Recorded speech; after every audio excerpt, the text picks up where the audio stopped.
folks who've bought and sold properties before know how much money they need to put down when they're buying a home. But some of my first-time home buyers, they know nothing. They don't understand. They're like, what do I have to do? And that's okay, because we all were there at one point, right? Even I was there. So there's different kinds of loan programs, and because in my previous video I talked a little bit about down payment assistance, you might be thinking, what the heck is that? There's certain income requirements and credit scores, but there is the ability to get government loans, or not loans, but government money to help stimulate the economy, get people into home ownership.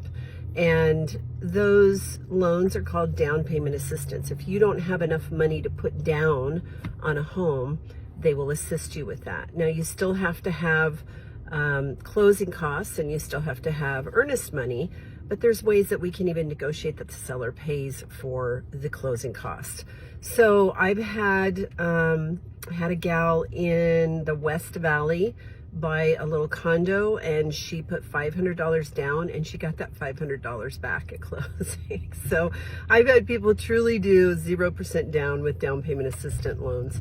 What's the downside? Well, you want to make sure that you're going to stay there a few years in order to have it make sense. The other thing is you can do an FHA loan. Sometimes people call these first-time home buyers. They're not necessarily first-time home buyers. It depends on your credit scores and, you know, where you're at with your down payment. But these can be 3.5% down, or you can put more than that. And then there's also what we call a conventional loan. If you have strong credit, you have strong job history, you have the ability to put a chunk of money down, you can do as little as 3%, but what you really want to do is 20%, because otherwise you have to buy mortgage insurance, and that is added on to your monthly payment. There's also VA loans, which is 0% down. If you're a veteran, you can use those. You can use your VA certificate. They even have jumbo VA loans. So there's all different kinds of loans. I have some great lender partners that are happy to answer questions, whether you're ready now or later, or if you have credit dings.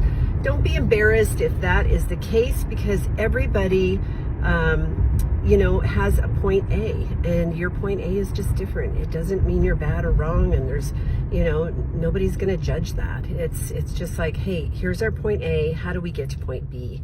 And then creating a plan to do that, instead of beating yourself up about how you're not good with money, because that just keeps you where you are. So thank you for coming to my financing TED Talk.